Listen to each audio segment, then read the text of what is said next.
કીધું ને આપણે બુદ્ધિ છે જ નહીં. પુરુષમાં બહુ બુદ્ધિ ઓછી, એટલે જ આપણે બહુ માથું હાસવાની બહુ કઈ ઓલી નહીં, એટલે નાના નાના વાળ રાખી. બહેનોને બુદ્ધિ વધારે ને એટલે છે ને એને એ બુદ્ધિ હાસવા હાટું મોટા મોટા વાળ રાખવા પડે. એટલે પછી કારણ કે એરિયલ જ મોટા, ગમે ત્યાંની ટાવર પકડે. આપણે હાવ ટાવર વગીર ના હાવ. આ બહેનોમાં બહુ બુદ્ધિ ગુજરાતભાઈ. હવે એક ઝીણો દાખલો દઉં.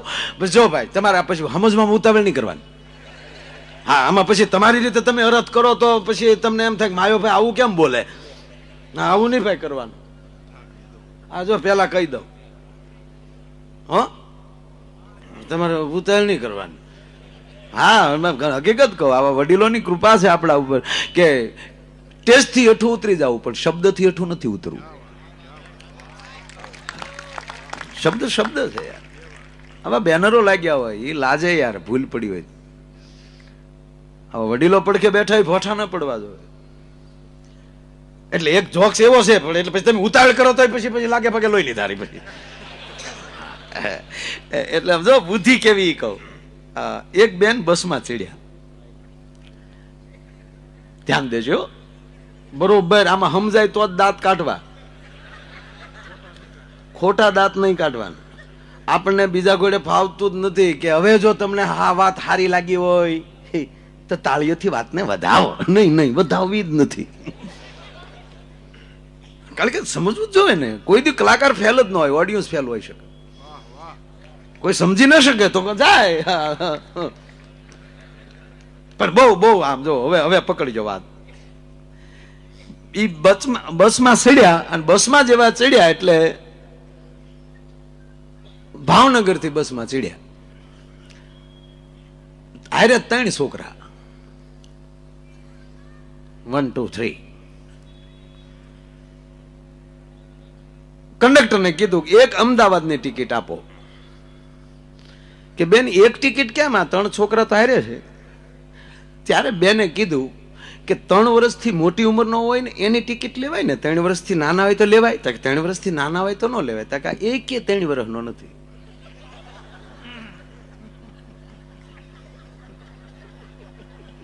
કંડક્ટર ગોથું ખાઈ ગયો કે બેના 3 છોકરા ને 3 વર્ષનો. 3 વર્ષનો એક નો એનું ખોટું બોલું તો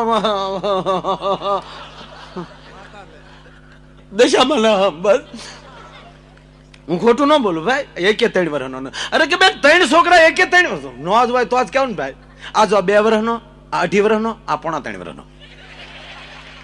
ઓલો વધારે વેમમાં પડ્યો કે 2.5 વર્ષનો, 2 વર્ષનો, 3.5 વર્ષનો. અરે બેન તમે એક પૈસા હાટું ખોટું બોલો. અરે સાહેબ ખોટું જ ન બોલો. આ તો નકર ક્યાંથી હોય તો જન્મ તારીખના દાખલા લઈ આવું. ખોટી થોડું બોલું. આ જો 2 વર્ષનો, 2.5 વર્ષનો, 3.5 વર્ષનો. કે પણ બેન હોય કેમ કે જોઈ રહ્યા હોય નહીં, જોઈ રહ્યા. કે પણ કઈ રીતે? આ મારા દેરનો, આ મારા શેઠનો, ના એક મારો.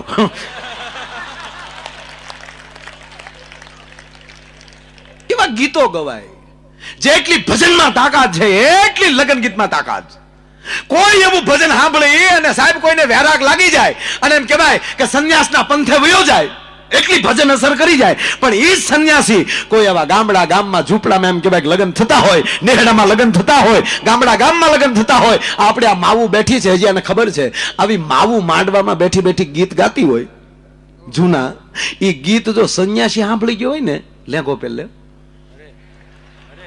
બાપના આમ પેલે કે આ ટેસડો વીરો મારો જગમગ, ઈ મોકો એને થોડો મળે ડો. એ તો કલ્યાણ ભાવતું અચ્યું કરવા મળે. બાકી એ તો ફેર્યા હોય એને ખબર હોય કેવી લહેર આવે. એક પેલો ફેરો જે શરૂ ન થતા ખેતર પડાવીને ઉપર ઘા બધાઈને ખેતર પાડે પાછું અંગૂઠો અડાડવાનું.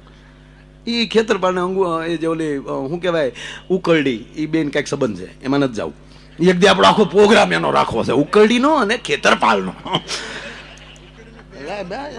એને પછી જગાડવા જવાને, ઉકરડી ઉઠાડવા જવાની, ઉકરડીને નોતરવા જવાની.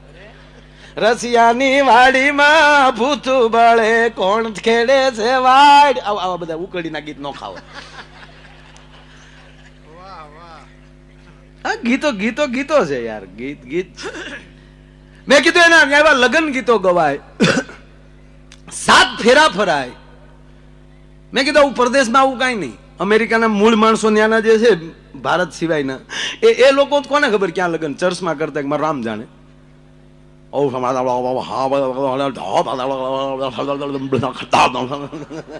અને પછી ઓલા ઉપડે ચમક ચમક ચમક. પણ એક નક્કી, એ લોકોના લગ્ન થાય ને ભાઈ, પછી લગ્ન થઈ ગયા પછી પતિ પત્ની એટલો બધો પ્રેમ કરે, એટલો બધો પ્રેમ કરે બિહારીભાઈ, ક્યાંય છૂટા જ ન પડે. એરપોર્ટ હોય તો સાથે, ફરવા ગયા હોય તો સાથે, એટલો બધો પ્રેમ કરે, એટલો બધો પ્રેમ કરે, 5 વર્ષમાં પ્રેમ ખૂટી જાય. કારણ કે ઊંડા કવામાં પાણી ક્યાંય લે એમ પ્રેમ ને ક્યાંય લે. આપણો હાથ હાથ ભવનો પ્રેમ છે. ભલે તમે ગમે ગણિત માંડો સાહેબ, પણ હું સાદી ઠોકીને કહું કે પેલા હારે હતા, અત્યારે હારે છીએ અને પછી પણ હારે હશું. સાત ભવથી જોડાય.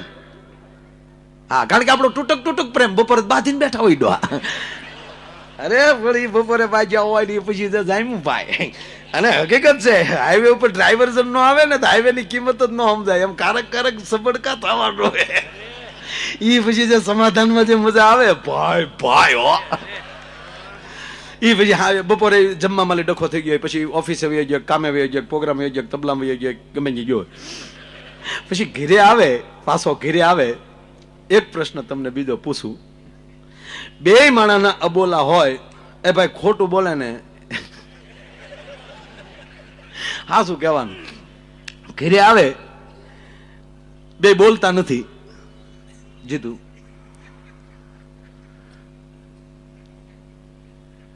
અને ઘરે ભાઈ આવે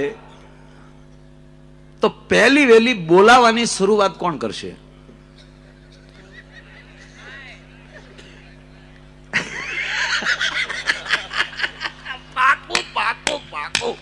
પુરુષ જ નક્કી કરશે, કારણ કે એને બુદ્ધિ નથી, દિલવાળો માણસ છે સાહેબ. પહેલી વહેલી બોલાવાની શરૂઆત હેમેન્દ્રભાઈ લગભગ પુરુષ કરે. એ વડે ઓલા પણ જેવી ખબર પડે ગાડી પાર્કિંગમાં ગઈ એટલે આજે સીધા રહોડામાં.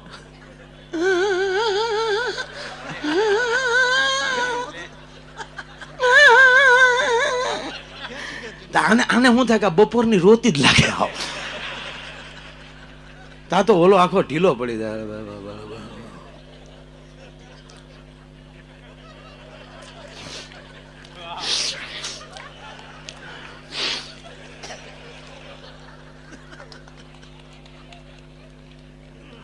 ધીમે ધીમે આમાં મળું પાસે જાય. તા તો ઓલે પડે.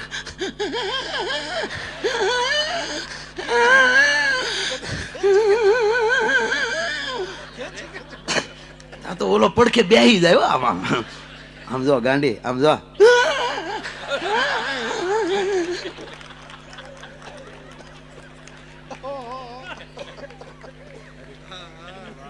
આમ જો આમ જો હવે રો તો મારે આમ છે. આમ જો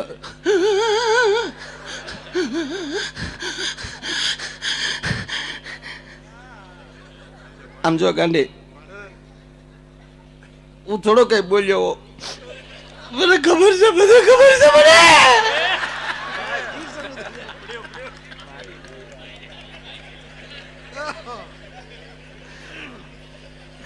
હવે એવું નથી. આમ જો આમ પછી આમ તને પછી આમ જોવું જો, આમ જો પછી આમ આમ જો મારે સામે જોવે ગાંડી. આમ જો આમ જો પાણી પી લે. આમ જો ગાંડી, હું ખોટું ન બોલું. થયું બીજું ઘરે ગયો, હું રાંધ્યું, હું મારો ટાટિયો રાંધ્યો. બપોરે કેવી ગાળું દેતો હતો ને અત્યારે આવ્યો ગોરીઓ ગમે, હું રાંધ્યો, હું રાંધ્યો.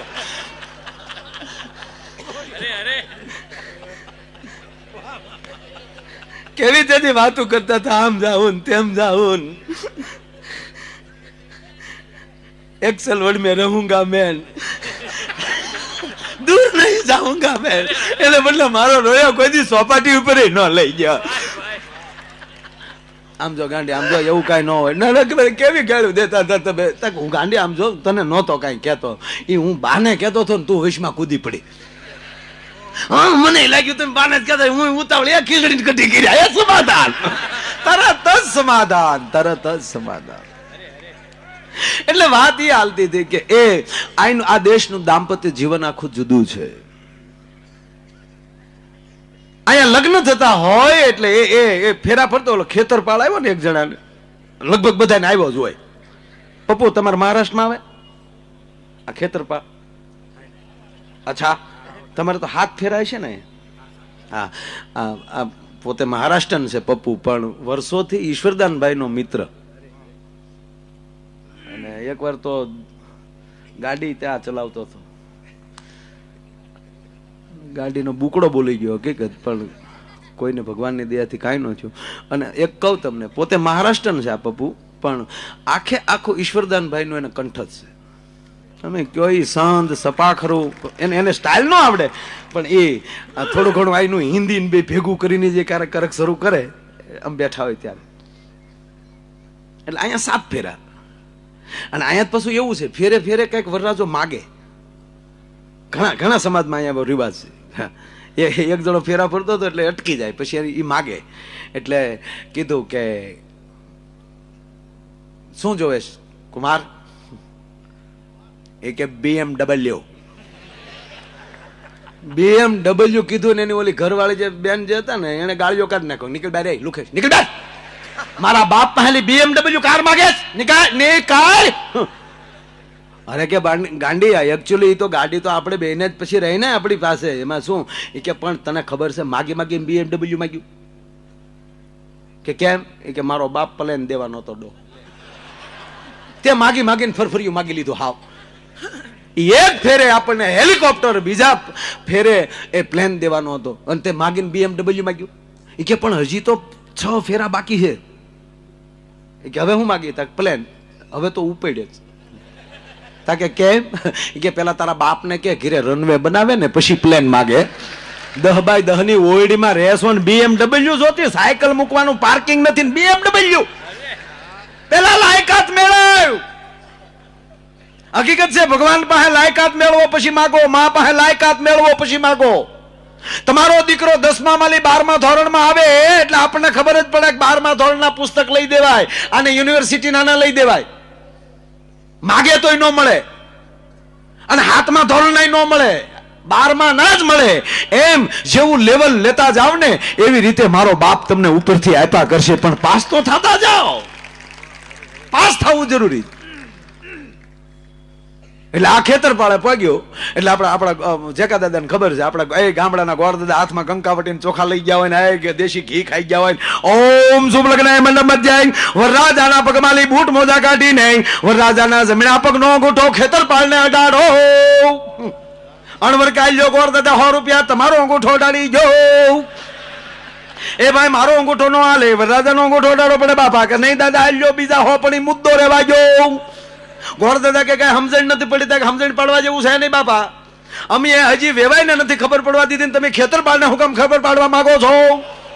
દાદા કે હજી નથી સમજાતું, તક અંગૂઠો જ નથી.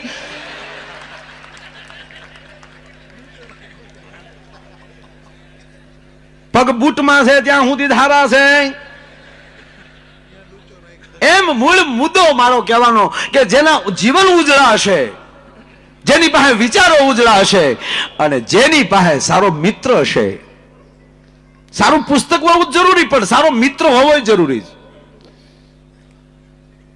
અને સારો મિત્ર જેને મળી જાય એ કોઈ દી નકામો રસ્તો ન થવા દે, અને એ જ મિત્ર કોક દી ક્યાંક પહોંચાડે.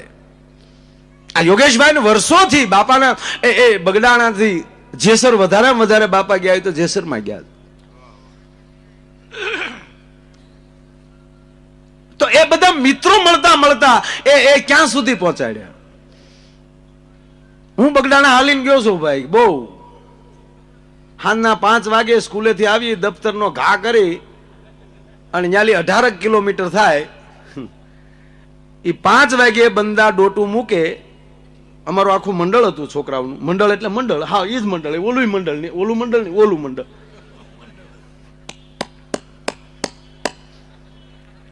બાપાની પ્રસાદી સીધી ઝાલર હજી ત્યાં વાગી ન હોય સાહેબ, એટલે 2 થી 2.5 કલાકમાં બંદા ન્યા. અને જેવી આરતી પૂરી થાય એટલે હરિહર પહેલી પંગતમાં અમે બેહી ગયા હોય, હરિહર. કેટલી તિથિઓ, 9મી તિથિમાં પ્રાણભાઈનો એનો પ્રોગ્રામ. બિહારીભાઈ ચાલે માથું મારીને આગળ તો બેહતા હો ભાઈ, ખોટું ન કહેવાય, ભલે નાના હતા પણ હા આગળ વહી આવતા. અને જે એ જ જગ્યાએ આગળ બેહવા ન મળતું હોય અને સાહેબ એ જ જગ્યાએ તમને સ્ટેજ મળતું હશે ત્યારે તમને કેવું લાગતું હશે? બસ આ સદગુરુની કૃપા. તેરી કૃપા बिना न हिले एक ही भी अनु लेते है श्वास तेरी दया छे तनु तनु हे गंगधार मुक्ति द्वार ओमकार તું आयो शरण तिहारे प्रभु તાર તાર તું. એમ શિવ અને સદગુરુ બે એક છે. ગુરુ ગીતામાં લખ્યું છે કે શિવને ગુરુને અલગ માને એ પણ મહાન પાપી છે. એમ યોગેશભાઈ ઉપર એમના આપણા બજરંગદાસ બાવલિયાની ખૂબ કૃપા છે અને દર વર્ષે મને તમને મારા વાલા ભેગા કરે છે. હું તો તારીખ ઘણાની આવે છે યોગેશભાઈ ખૂબ, પણ ફાઇનલ હોય છે એટલે આ કોઈ હું પૈસા માટે નથી આવતા, અમારો બેનો પ્રેમ છે એટલે આવીએ છીએ મારા વાલા. બાકી ખૂબ ગુરુની કૃપા મારી ઉપર, બાવલિયાની એવી કૃપા છે મારા બાપ, તે એમાં કાંઈ ઘટે નહીં. ખૂબ મળે છે પ્રોગ્રામ, પણ અમુક પ્રોગ્રામ જ્યારે મળે છે, પૂજ્ય મોરારી બાપુ ઘણી વાર કહે ને કે અમુક માણસ મળે ને ત્યારે માનજો કે એ તમારા સદગુરુની કૃપા હશે. તમને કોણ બોલાવે છે એના પર બહુ આધાર છે. સમય હોય તો એક નાનો પ્રસંગ કહી દઉં. સદગુરુની કૃપા થઈ જાય તો માણસ ક્યાં પહોંચી જાય એનો એક નાનો પ્રસંગ કહી મારે બિહારીભાઈને સાંભળવા છે. અને એક અહીંયા રફી સાહેબનો પૂજારી બેઠો છે, સુરેશભાઈ, સોરી સુનિલભાઈ, પોતે હકારે મેડિકલ, પણ કોઈક દવા લેવા આવે ને તો હું કે પેલા એક મારું ગીત સાંભળી લે પછી ટીકડી બાંધ દઉં. અત્યારે એરપોર્ટ મને લેવા આવ્યા યોગેશભાઈ, તો એરપોર્ટ લેવા આવ્યા ને એટલે ગાડીમાં હાર્મોનિયમ ખુલ્લું. મેં કીધું આવી સરસ મજાની ગાડી, એમાં હાર્મોનિયમ એટલે વધારે ગાડી રૂડી લાગી. એટલે મેં એટલે ગાડીમાં બેસીને મેં પૂછ્યું ક્યાં ગયા ગોપાલ, મેં કીધું ભાઈ કેમ ગાડીમાં હાર્મોનિયમ? મને કે કલાકારનું સન્માન આ જ રીતે કરાય ને. અને એરપોર્ટ થી નીકળ્યા ન્યાલી એને ગાવાનું ચાલુ કર્યું. પછી ભલે મને તાવ હતો, આજ 11 દિવસે આજ બેઠો છું, હજીવન છો. 3-4 પ્રોગ્રામ કેન્સલ કરવા પડ્યા પહેલી વાર જિંદગીમાં. કોઈ દી ઇન્જેક્શન નહોતું લીધું. પછી દવા 16 તારીખે પૂજ્ય બાપુનો ફોન આવ્યો અમદાવાદથી કે કેમ તબિયત છે? બાટલો પૂરો થતો હતો, એ પૂરો કર્યો ને હજી 4 બાટલા સડાવવાના હતા. બધા ડોક્ટરને કહું તમારે ઘર ભેગા કરી ગયો. મને કે કેમ? મને મારી દવાનો ફોન આવી ગયો છે, હવે મારે કાંઈ જરૂર નથી. આ શબ્દોની મારામારી છે.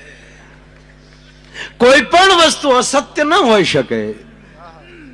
દરેક વસ્તુ સત્ય જ બનતું જાય છે, પણ દરેકનું સત્ય અલગ હોય છે. હવે દાખલા તરીકે દરેકનું સત્ય અલગ એટલે કે હું તમને એટલું પૂછું કે નેશનલ હાઈવે છે તો નેશનલ પાર્ક ડાબી સાઈડ આવ્યું કે જમણી સાઈડ? દરેકનું સત્ય અલગ હશે. કઈ દિશામાંથી આવો છે એના ઉપર આધાર. આપણે હામાં બે આવી જઈએ છીએ ને સાહેબ, એટલે દરેકનું બેયનું સત્ય ફરી જાય છે. સાઈડમાં હારે થઈ જાઓ, કોઈ દી તમારું સત્ય ખરાબ નહીં થાય ભલામણ. જયારે સામ આવી જાવ છો ત્યારે ઓલાનું ઉગમણું આપણું આથમણું થઈ જાય, ઓલાનું ડાબું આપણું જમણું થઈ જાય. પણ સાથે જયારે જોડાઈ જાય છે અને સાથે જોડાવા માટે આ બધા પ્રોગ્રામો જરૂરી છે. અને જયારે સાથે નથી, આપણે અત્યારે બધા એમ કે સાથે ચાલો, અને કેટલું સરસ બધું થઈ રહ્યું ત્યારે આ 21મી સદી લહેર કરે. એટલે ભાઈ મેં કીધું ભારતના દાંપત્ય જીવનમાં અમેરિકાના દાંપત્ય જીવનમાં ઘીમાન ઘાસલેટમાં ફેર એટલો ફેર. અહીંયા મેં કીધું 15 વાનાના લગ્ન લેવાય, એ 15 દી સુધી ગીત ગવાય, વરરાજાને 3 દી તો હળદરમાં રાખે. એક ભાઈ મને કીધું, મને કે હળદરમાં હું કામ રાખે? મેં કીધું અમથું માર ખાધા પછી હળદર સોપડું એની કરતા પહેલેલી 4 કરી નાખે. પહેલેલી પલાળી. એટલે આવું નથી, આમાં કઈક માધ્યમ બીજું છે હો પાછું કાંઈ. તમે એવું હા તમે પાછું તમારું સત્ય ગોતજો. કેવું કેવું આપણે પીઠી ચોળાય, ફૈબા હરિયો હીચવા આવે, કેવા લાડ લડાવે. તમે હાવ ગરીબના ઝૂંપડામાં લગ્ન હોય તેથી ઝૂંપડું રૂડું કેટલું લાગતું હોય. તમે કોક દી અખતરો કોક દી ઝૂંપડે લગ્ન હોય ન્યા તો જાજો આટો મારવા, સાહેબ તમારું ફાર્મ કે પાર્ટી પ્લોટ ન્યા ઢીલો પડી જાય. કોઈ ગીરના નેહડામાં કોઈ એમ કે ચાલનો દીકરો ભણતો હોય કે માલધારીનો દીકરો ભણતો હોય, સાહેબ કોક દી એની જાનમાં તો જાજો, તમને ખબર પડશે કે હમ કોને કહેવાય અને ભાવ કોને કહેવાય અને જમણવાર કોને કહેવાય. બાકી તો હવે બધી ફર્યું થઈ જાય ને બુફે થઈ જાય. આવ્યા છે તો થોડુંક બે બટકા જમી લેવું જોઈએ. એટલે એકચ્યુઅલી જો કે મારી તબિયત ખરાબ હતી પણ પછી જમીને નીકળીને પાઈ. દીકરી વિદાય શું કહેવાય? કોક દી નેહડે જાજો, ઝાડવા રોવરાવતી હોય સાહેબ દીકરી, ત્યારે વનરાય રોતી હોય. કારણ કે અમે ઈ જંગલમાં લઈ ઈ વનમાંથી આવીએ છીએ. તમે થોડાક સિમેન્ટના જંગલમાં આવ્યા છો એટલે આવી વાતો કરું છું. હજી આવું હચવાનું છે, હજી હાચવી રાખજો. મૂળ કહેવાનો મતલબ તાકાત છે બાપની કે દીકરીની પહેલી હટી જાય તી હતી. વિદાય પ્રસંગ થતો હોય, કુટુંબના તમામ મળી લે, બાપની હિંમત નો હાલે દીકરી પાસે જવાની અને ન્યાલી હટવાની પણ નહીં. જઈ પણ ન શકે, ભાગી પણ ન શકે, બેહી પણ ન શકે અને ઉભોય ન રહી શકે. થાર થાર થાર ધ્રુજતો હોય અને કુટુંબના તમામ મળી લે અને છેલ્લે ધરતીને પૂછી પૂછીને ડગલા ભરતો હોય બાપ. દીકરીના ગાડા પાસે જ્યાં બાપ આવી જાય અને દીકરી જયારે હેઠી ઉતરે છેલ્લી વાર બાપને મળવા માટે, કોક દી ચિત્ર જોજો તમે. બાપની ડોકે આકડિયા ભેડી જાય, બાપનું કાળજું થડકતું બંધ થઈ જાય ત્યારે તેથી બાપની આંખમાં આહુડા આવવા કરતા દીકરીની ચિંતા થવા મળે. બેટા હવે રો તો તને તારા બાપના હમ છે, તારું માથું દુખશે, બેટા બેહી જા ગાડામાં, બેહી જા મારા બાપ ગાડામાં, બેહી જાવ મારો દીકરો ગાડામાં. અને તેથી આજુબાજુની બાયું છે એ દીકરીને વજોડાવતી હોય, ગાંડા છોડાવતી હોય. અને કોક તો બાઈ દીકરી આમાં બાપના વડેલી જે હાથ લેતી હોય ને એ ગાલે જે આમાં આંગળા ઘાતા જાય. આ ચિત્ર જોજો. રોઈ રોઈને ત્રાંબાના પતરા જેવી આંખું કરી નાખી હોય. સાહેબ હું ટીકા નથી કરતો પણ આ ચિત્રો જોવા જરૂરી છે. અને બાપ તો હવે આપણે અમુક મોટા સીટે હજી આપણો આજે હચવાનું છે, હાચવી રાખજો. બાકી અમુક જગ્યાએ ચિત્રો નથી બહુ જોવા મળતા. દીકરી વિદાય થતી હોય, બાપ રોતો હોય ત્યાં તો દીકરી વળી કાચ ઉતારે ગાડીનો, પપ્પા તમે રડો માને.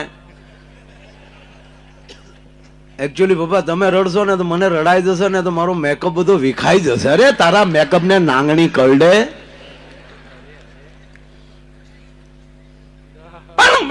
મને એને પ્રશ્ન કર્યો એટલે કહું કે આપણું ચિત્ર હજી છે સાહેબ. એ 15 વાનાના લગ્ન લેવાય. આ દેશના વૈદિક બ્રાહ્મણો એમ કે ભાઈ અગ્નિનું પ્રાગટ્ય કરે ને ચોરીના અગ્નિની સાક્ષીએ સતપતિ 7 ઋષિઓની પ્રતિજ્ઞા લેવડાવે. અરુંધતીનો તારો દેખાડતા હતા રાતના લગ્ન હતા ત્યારે. દીકરી ડગતી નહીં, અરુંધતી અને એની હામુક એનું ચિત્ર કોક દી જોઈ લેજે.